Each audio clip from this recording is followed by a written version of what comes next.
Bonjour, bienvenue sur cette dernière session OT-Live de l'année. Alors, écoutez, un grand merci pour votre participation à tous ces OT-Live, à notre live stream. La semaine dernière, 600 connexions sur les deux sessions.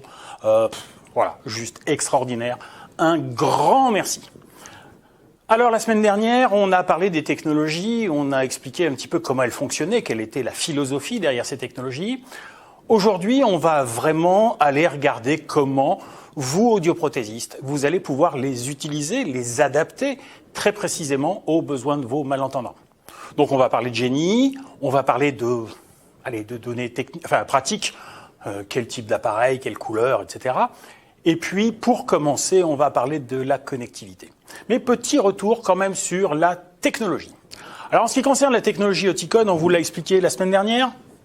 Des nouvelles technologies pour réinventer la directivité, pour réinventer la réduction de bruit, la compression. Et parmi ces technologies, eh bien, un certain nombre de ces technologies sont dans le logiciel et vous allez pouvoir les paramétrer.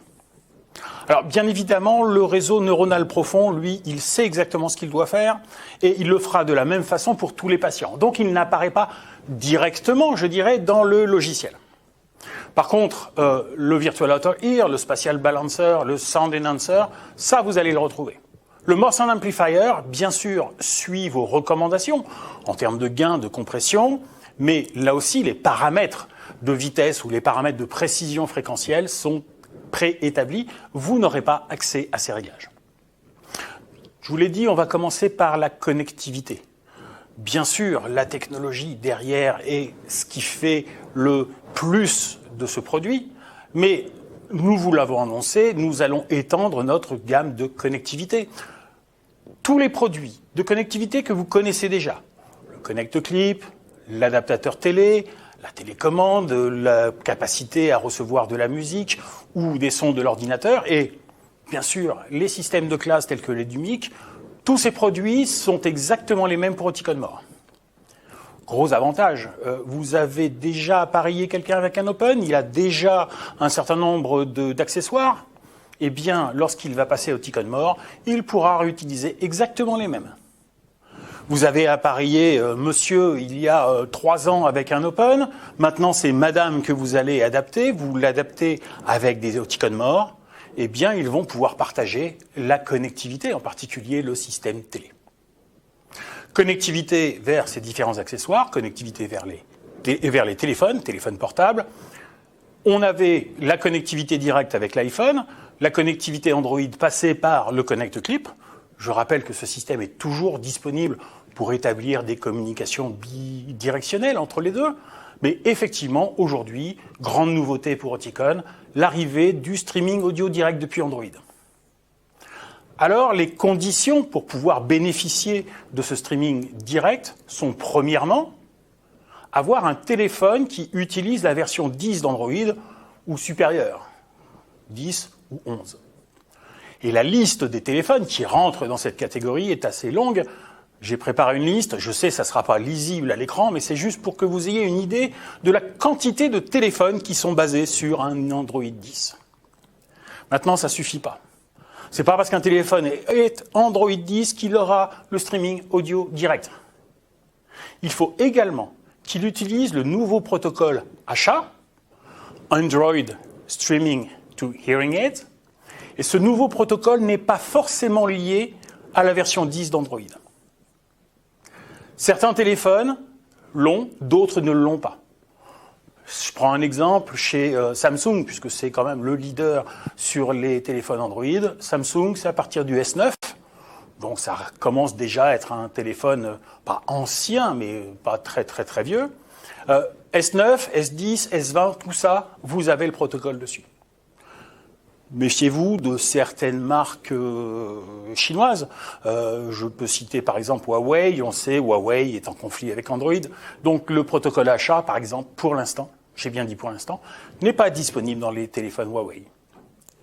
Vous avez un site, vous allez sur Oticon Professionnel et vous allez retrouver une liste de téléphones qui ont été testés. Alors, si vous recherchez un téléphone qui est dans la liste, eh bien, parfait, il a le protocole HA, vous pouvez l'utiliser. Mais il existe un grand nombre de téléphones, je viens de vous le montrer, donc on n'a pas pu tous les tester. Et donc c'est pas parce qu'un téléphone n'est pas dans la liste qu'il n'est pas compatible. Donc je vous invite à aller rechercher sur le site déjà pour voir si le téléphone est dans la liste, mais sinon de faire des essais. Malheureusement, ce protocole achat, on a beau rechercher sur Internet, sur Google, etc., on retrouve que très très peu d'informations pour savoir quels sont les téléphones qui aujourd'hui sont équipés de ce protocole. Donc je vous invite, encore une fois, vous regardez la liste ou vous faites un test. Alors qu'est-ce que je peux faire sur un Android par rapport à ce que je suis capable de faire avec un iPhone ? Bien, toutes les fonctionnalités sont disponibles à part le micro distant. Cette fonctionnalité n'est pas une fonctionnalité d'Android, donc il ne sera pas possible de le faire sur le téléphone. Maintenant, pour un patient qui a absolument besoin de cette fonctionnalité-là, bien évidemment, il existe le Connect Clip. En ce qui concerne le contrôle de volume et également le niveau de batterie, vous aurez les informations au travers de l'application, parce que là aussi, ça n'est pas une fonction qui est supportée par Android, c'est une fonction qui est supportée par l'application Ticon On. On parle de cette application Ticon On. Elle va vous servir pour faire l'appairage. Pour tout téléphone Android que vous voulez connecter avec des Oticon More, n'allez pas dans les réglages Bluetooth. Non, vous ouvrez l'application, c'est l'application qui va faire l'appairage. Ça, c'est extrêmement important. En ce qui concerne cette application Ticon More, elle sera disponible dès demain pour l'Android et dès le 4 janvier, c'est-à-dire le premier lundi de l'année prochaine, disponible pour iOS. Cette application Ticon On va regrouper un certain nombre de fonctionnalités. On va commencer par le More Sound Booster. C'est l'équivalent de l'Open Sound Booster que vous connaissiez déjà sur Open. Simplement, c'est un système qui va permettre, pour des patients qui, pour une situation particulière, aimeraient un peu plus de traitement de signal, soit pour les aider à mieux comprendre, soit pour libérer un petit peu de charge cognitive, eh bien, dans l'application, le patient peut activer ce fonctionnement. Deuxième fonctionnalité, c'est un Streaming Equalizer. Ce Streaming Equalizer va permettre au patient, à l'utilisateur, de modifier la tonalité des sons qui arrivent par le streaming, la télévision, les appels téléphoniques, l'écoute de la musique. J'ai bien dit modifier les sons qui arrivent en streaming. Il est hors de question de modifier les réglages qui ont été faits par l'audioprothésiste. Troisième fonctionnalité, c'est la gestion des périphériques. Cette gestion, elle vous permet dans l'application de supprimer des périphériques parce que vous voulez refaire un appairage ou parce que vous l'aviez utilisé de manière temporaire. Vous pouvez renommer vos périphériques. Par exemple, si vous avez deux boîtiers télé pour passer de l'un à l'autre, il y en a un que vous allez appeler, je sais pas, salon, et puis l'autre vous allez appeler bureau, par exemple. Bien évidemment, Oticon More est toujours une aide auditive connectée à Internet, donc elle utilise le protocole IFTTT. Et puis enfin, le Hearing Fitness, qui est cette partie dans l'application Oticon On, qui va permettre aux patients, je dirais, de piloter, de suivre ses temps d'utilisation, son utilisation de l'aide auditive. Donc on permet, grâce à cette fonctionnalité, on va lui permettre de s'impliquer un peu plus dans le port de ces aides auditives. Bien évidemment, il y a une fonctionnalité de connectivité qui s'appelle le Remote Care qui permet à l'audioprothésiste de faire des réglages fins à distance. Toutes les fonctionnalités du logiciel sont disponibles, à part la partie gestion des acouphènes et la mesure de la limite de l'arsène. Ça, c'est pas disponible à distance. Sinon, toutes les autres fonctionnalités dont on va parler aujourd'hui sont disponibles au travers du Remote Care. Je rappelle toujours, parce que pour nous c'est extrêmement important, le Remote Care, il y a une caméra. Il y a une caméra côté audioprothésiste, il y a une caméra du côté du patient. Et ça, c'est extrêmement important parce qu'on ne veut pas que la technologie remplace l'humain. La technologie doit être au service de l'humain, ne doit pas être là pour le remplacer. C'est extrêmement important cette caméra parce que l'utilisateur va bien voir que c'est son audioprothésiste qui est de l'autre côté. Il va bien voir que c'est quelqu'un qu'il connaît, quelqu'un avec qui il a une confiance. Ça, c'est super important de conserver cette relation humaine. Donc le Remote Care, c'est là pour un outil complémentaire, c'est pas fait pour remplacer l'audioprothésiste ou le travail de l'audioprothésiste.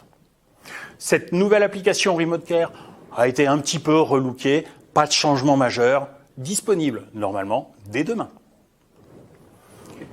Si vous êtes intéressé par la fonction, vous nous envoyez un petit mail à l'adresse mail que vous avez à l'écran, réglages-distant@demens.com, tout en minuscule, tout attaché, pas d'accent. Vous nous envoyez votre nom, le nom du laboratoire, le numéro client, ça c'est extrêmement important, ainsi que l'adresse que vous voulez utiliser pour cette fonctionnalité. L'adresse mail que vous voulez utiliser pour cette fonctionnalité. Voilà, ça c'était la partie connectivité. Donc en résumé, une connectivité universelle, téléphone portable, désormais avec Android, téléphone fixe, je vous rappelle, le boîtier 2.0 qui fonctionne avec le Connect Clip, les DUMIC pour les enfants, ou pour des situations où vous voulez émettre vers plusieurs paires d'aides auditives.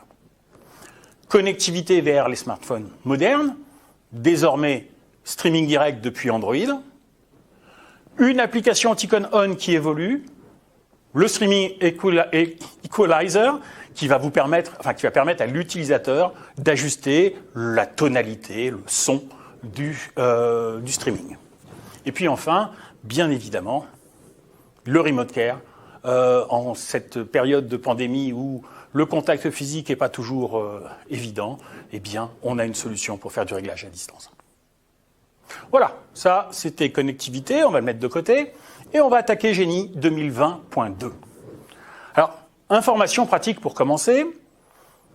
Génie 2020.2 sera disponible dès demain. Donc, surveillez bien vos ordinateurs, faites les mises à jour, mais attention, pour faire la mise à jour, il vous faudra partir de la version 20.1.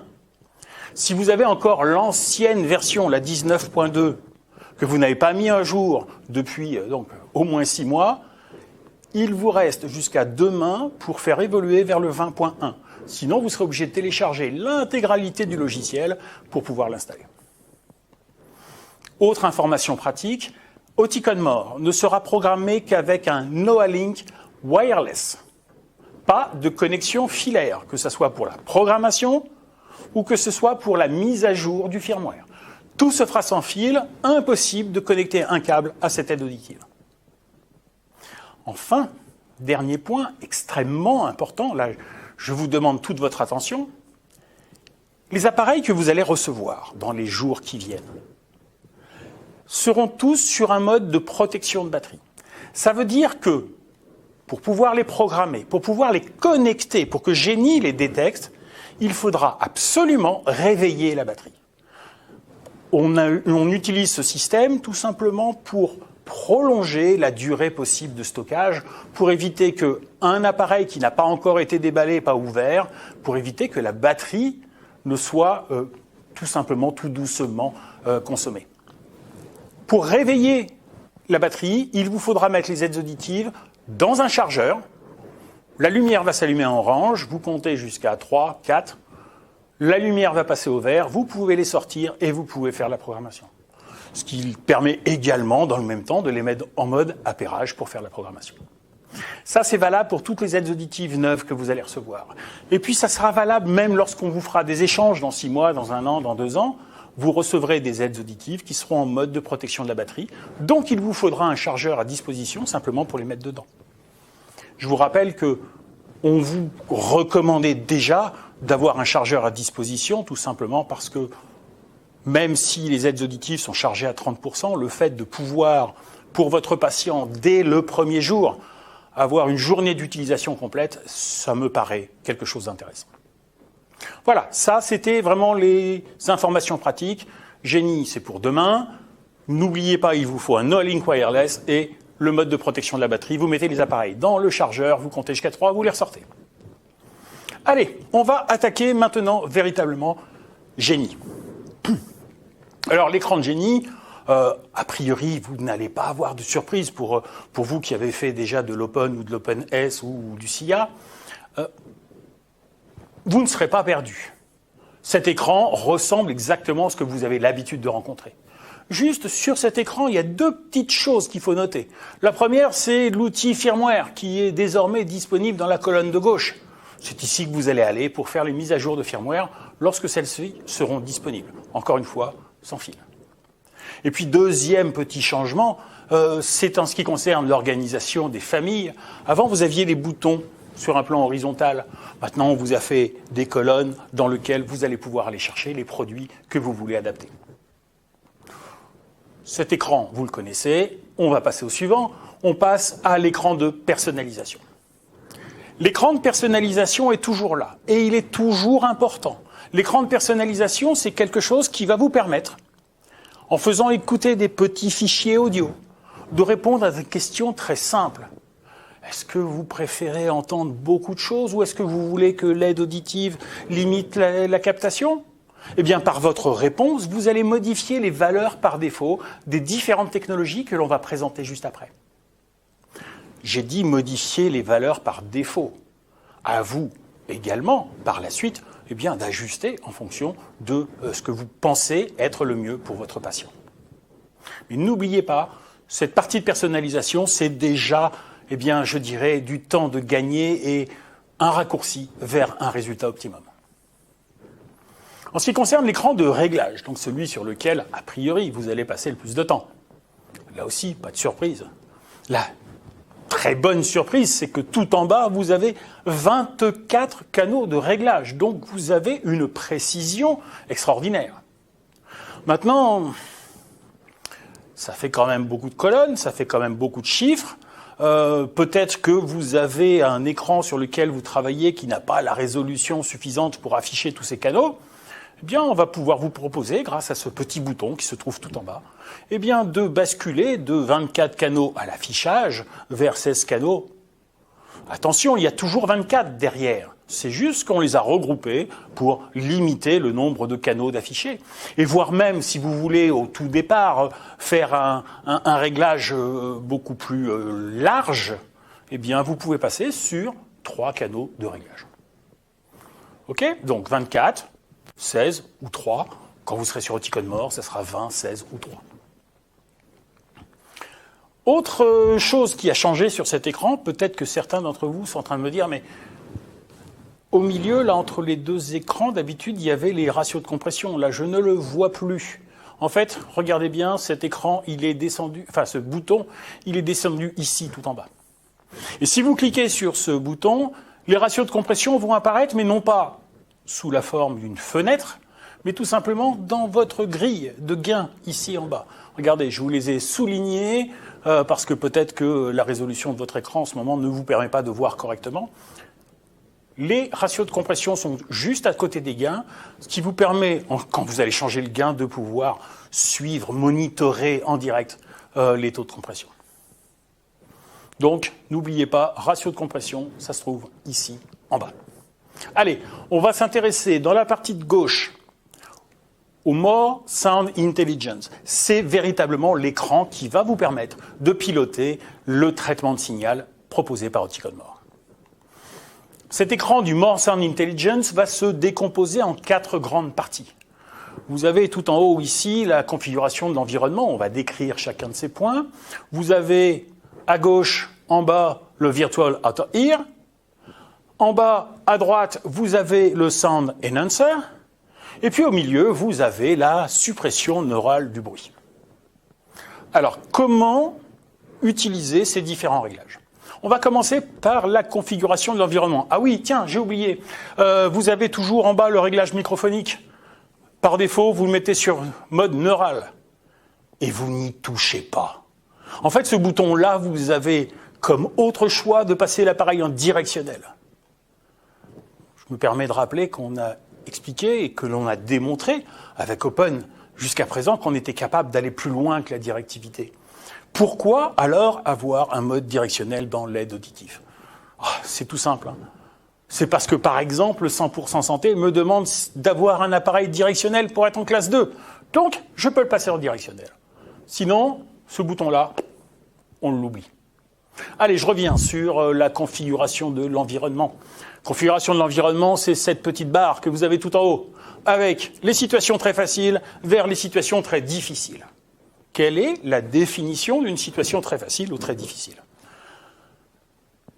La différence, c'est le rapport signal-bruit. En gros, pour faire simple, on a 12 décibels de différence de rapport signal-bruit entre l'extrémité gauche et l'extrémité droite. Cet écran va permettre de savoir quelles sont les situations où le patient se sent en difficulté pour comprendre. Celles où vous avez besoin d'intégrer le traitement de signal. Si dans une situation très simple, le patient n'a aucun problème pour comprendre, pourquoi aller chercher un maximum de traitement de signal? Il faut lui donner un accès le plus naturel à tout l'environnement. Par contre, si le patient vous paraît être plutôt performant dans ces situations bruyantes, vous allez pouvoir déplacer le curseur un petit peu vers la droite et dire à l'appareil non. C'est vraiment que dans les situations très difficiles que mon patient a besoin qu'on l'aide. Ou alors, à l'inverse, on va les pousser le réglage complètement à gauche. Parce que là, vous allez indiquer, mon patient, même quand ça pourrait paraître simple, même quand il n'y a que deux personnes qui sont en train de parler avec un petit peu de bruit, cette personne me dit qu'elle a déjà des difficultés à comprendre. Donc, il faut déjà que dans cette situation, je nettoie le signal. Alors, ce réglage, comment vous allez l'utiliser au départ? Premièrement, en ce qui concerne la personnalisation va déjà vous aider. Il y a déjà des questions pour vous aider. Mais vous allez regarder aussi quelle est la capacité de ce patient à comprendre dans ces situations. Si vous avez quelqu'un qui est très âgé, qui vous dit « non, je suis très facilement perturbé, j'ai du mal », mettez-vous sur très facile ou facile. Si par contre vous avez quelqu'un de très jeune, peut-être on peut penser à de l'appareillage pédiatrique, alors j'irai peut-être pas me mettre sur très difficile, parce que même si le patient est capable de comprendre dans une situation bruyante, peut-être qu'il est en train de dépenser beaucoup d'énergie cognitive. Donc peut-être que j'aurais tendance à le mettre sur une situation difficile. Et puis ce réglage va vous servir aussi pour faire du réglage fin.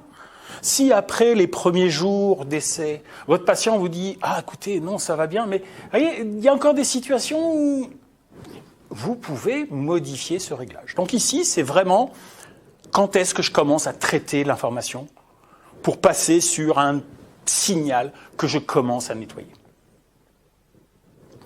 Réglage suivant, le Virtual Outer Ear. Donc ça, c'est en bas à gauche, comme vous le voyez. Vous avez trois réglages, élargi, équilibré et restreint.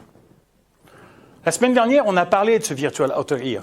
On vous a expliqué, enfin je vous ai expliqué, qu'on avait pris 140 pavillons, qu'on avait regardé quelles étaient leurs caractéristiques en termes de captation de l'environnement, et qu'on avait tiré trois profils.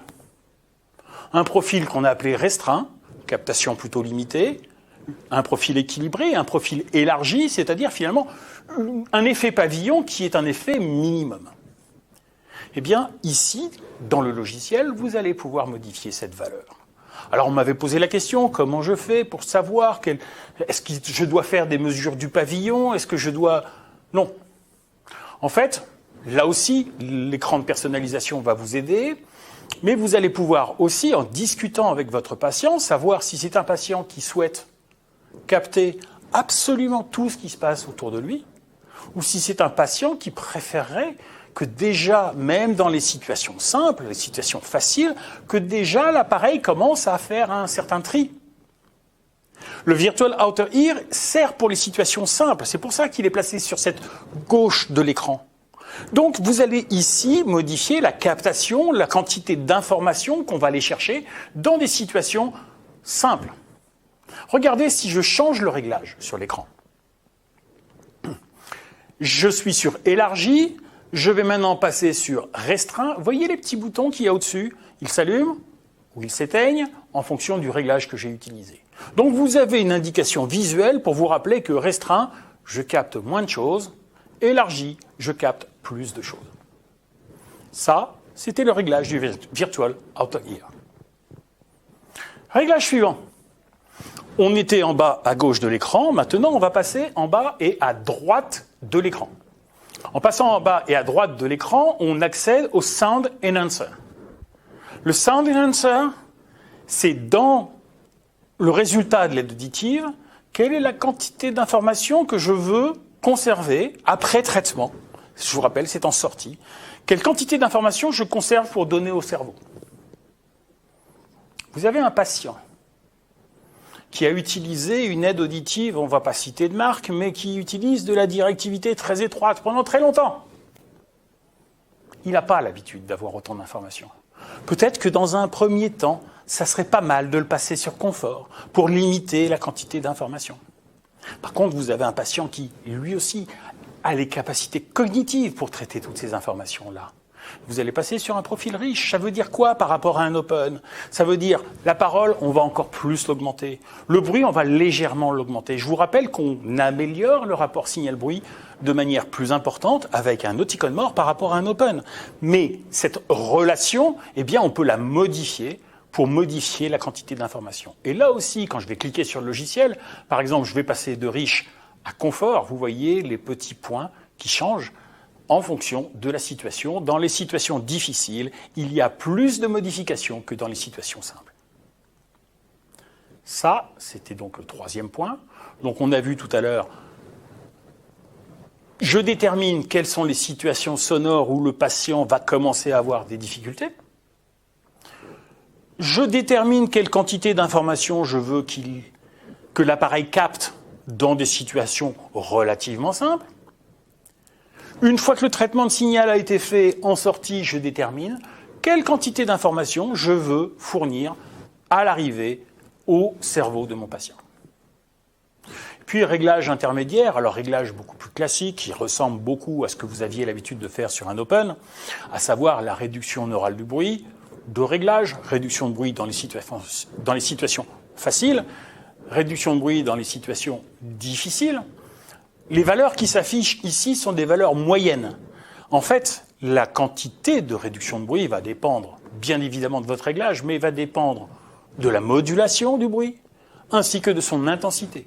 Plus un son est fort, plus je peux l'atténuer. Plus un son est peu modulé, plus je peux l'atténuer. Voilà, on a fait le tour de cet écran, qui est le nouvel écran, là où vous allez régler le More Sound Intelligence. Dernier petit point, on va aller sur la partie gauche, on va s'intéresser aux fonctions automatiques. C'est ici que vous avez la possibilité de régler dans le logiciel, eh bien, la quantité, enfin, on va dire l'agressivité, je peux peut-être utiliser ce terme, de l'anti-Larsen. Vous avez la possibilité d'utiliser une situation intermédiaire. Vous allez demander à l'anti-Larsen d'être un peu moins proactif. Exemple, un musicien qui vous dit, quand je joue un La 3 sur mon violon, eh bien j'ai l'impression d'entendre comme un petit vibrato, d'entendre comme des petites, je sais pas, des petits sons bizarres. Eh ben l'anti-Larsen, vous allez lui dire, attends, quand tu es en limite, vas-y, baisse un petit peu ton action, de manière à conserver cette qualité au plus près. Voilà, ça c'était la partie véritablement écran de génie. Je vais vous donner maintenant quelques informations pratiques concernant l'aide auditive. Les couleurs, ok, vous les connaissez déjà, pas de nouvelles couleurs. Vous retrouvez les 8 couleurs habituelles. En ce qui concerne les écouteurs, pas de nouveaux écouteurs. Vous utilisez les 60, 85, 100, 110, 105 que vous avez l'habitude d'utiliser, pas de nouveaux. En ce qui concerne les dômes, par contre là il y a une nouveauté. On a un nouveau dôme que l'on appelle le dôme Open Bass. Ce dôme Open Bass va remplacer le dôme ouvert classique. Va le remplacer pour Oticon More. Si vous êtes dans Genie, que vous êtes en train d'adapter un Oticon More, vous verrez que c'est l'Open Bass qui apparaît et non pas le dôme ouvert. Ça, c'est important de le comprendre parce que si vous voulez avoir les bonnes courbes à l'écran, il faut renseigner le logiciel et lui expliquer qu'effectivement, vous avez utilisé un Open Bass. En ce qui concerne les écouteurs, je vous l'ai dit, ce sont les mêmes. Ces dômes vont se mettre sur les écouteurs 60 et sur les écouteurs 85. Ce nouveau dôme, en termes d'évent, ça correspond en gros à un évent de 4,5-5 mm. Sa grande nouveauté, c'est tout simplement que plutôt que d'être fait avec de très grandes ouvertures plates, vous savez comment il fait un dôme ouvert, eh bien en fait on a construit des tunnels. On a construit des tunnels relativement larges. C'est un peu comme si dans un micro-embout, plutôt que de faire qu'un seul venting, vous en faisiez plusieurs tout autour. Le gros avantage de ça, c'est que quand le conduit se déforme, il se déforme quand je parle, il se déforme quand je mastique, eh bien un dôme ouvert va s'écraser. Et l'acoustique du dôme ouvert va changer beaucoup, beaucoup, beaucoup. Ça, il faut vraiment le savoir. C'est pas stable, un dôme ouvert. Ici, le dôme va s'écraser. Par contre, ces tubes que nous avons construits à l'intérieur ne vont pas s'écraser. Donc, l'acoustique reste la même. Cet évent va être également moins sensible aux cérumènes, pour les mêmes raisons. Il existe en 5 tailles, même si vous verrez que la plus petite taille, finalement, on n'avait pas la place pour mettre les dômes, pour mettre ces tubes et donc avoir un open bass. Il sera dans la plus petite taille, égale à ce que vous avez sur un dôme ouvert. Grâce à cette nouvelle conception, on gagne une marge de larsen de 9 décibels par rapport à un dôme ouvert, donc c'est beaucoup. Mais surtout, on a une meilleure réponse sur les basses fréquences. Meilleure réponse sans augmenter l'effet d'occlusion. Et cette meilleure réponse sur les basses fréquences permet d'avoir un son plus rond, d'avoir un son de meilleure qualité, un peu moins métallique, et surtout, il permet une meilleure qualité des signaux qui vont arriver en streaming.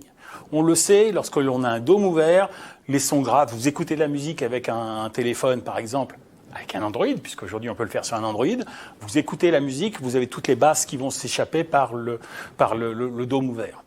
Ici, on va conserver un peu plus de basses, même si on en perd toujours, puisque de toute façon, on est toujours sur le principe d'un évent. Voilà. Petit résumé de tout ce que l'on a dit. Je vous l'ai rappelé, des technologies innovantes pour remplacer la directivité, pour remplacer la réduction de bruit, pour réinventer la compression. Je vous l'ai dit, ces différentes technologies, vous avez la possibilité dans le logiciel d'adapter leur fonctionnement aux besoins, aux préférences de votre patient. Aujourd'hui, Génie n'a jamais été aussi ouvert et n'a jamais proposé autant de personnalisation pour les patients. Vous avez toute la connectivité rêvée, connectivité vers la télévision, connectivité vers le Connect Clip, vers les DUMIC, vers le téléphone fixe, encore une fois, ça existe toujours chez nous. Connectivité directe, iPhone, iPad, iPod, mais également aujourd'hui vers les téléphones Android les plus récents. Et puis je vous rappelle les points importants pour la programmation. No-Link Wireless, ça c'est obligatoire. Je vous rappelle le mode de protection de la batterie, parce que ça, la première fois, vous allez vouloir connecter, vous allez dire « Ah ben j'y arrive pas, pourquoi ?»« Ah oui, c'est vrai, il m'a dit, il fallait que je réveille la batterie, je mets dans le chargeur, je les enlève. » Et puis enfin ce nouveau dôme, pour ceux d'entre vous qui voudraient utiliser un dôme ouvert pour l'adaptation, utilisez ce nouveau dôme, qui sera encore une fois disponible pour Oticon More, mais qui ne sera pas dans le logiciel pour Open. Voilà, on a fini, on arrive à la fin de notre dernier OtiLive de l'année. Là, normalement, c'est le moment pour moi de vous faire la séquence les Césars. Je remercie ma famille, sans qui tout ça n'aurait pas été possible. Non, je voudrais dire un très grand merci à toute l'équipe, à tous ceux qui m'ont aidé à présenter ce OtiLive. J'ai une pensée particulière, bien sûr, pour mon équipe, mais également pour Sandrine et Géraldine. Bravo pour votre incroyable travail. Il va me rester à conclure cette session, cette dernière session de l'année. Ouais, je sais, je l'ai déjà dit, mais merci beaucoup. Franchement, on a reçu plein de messages de votre part pour nous remercier pour ces présentations. C'était vraiment super. On a pris du plaisir à les préparer, on a pris du plaisir à les faire. Donc j'espère que ça vous a plu. Un grand merci. Je vais simplement vous souhaiter une bonne fin d'année. On se retrouve l'année prochaine, bien sûr, pour de nouvelles aventures. En attendant, faites attention à vous, protégez les vôtres. Et puis on se voit en pleine forme en 2021. Et puis on va croiser les doigts, peut-être en face à face.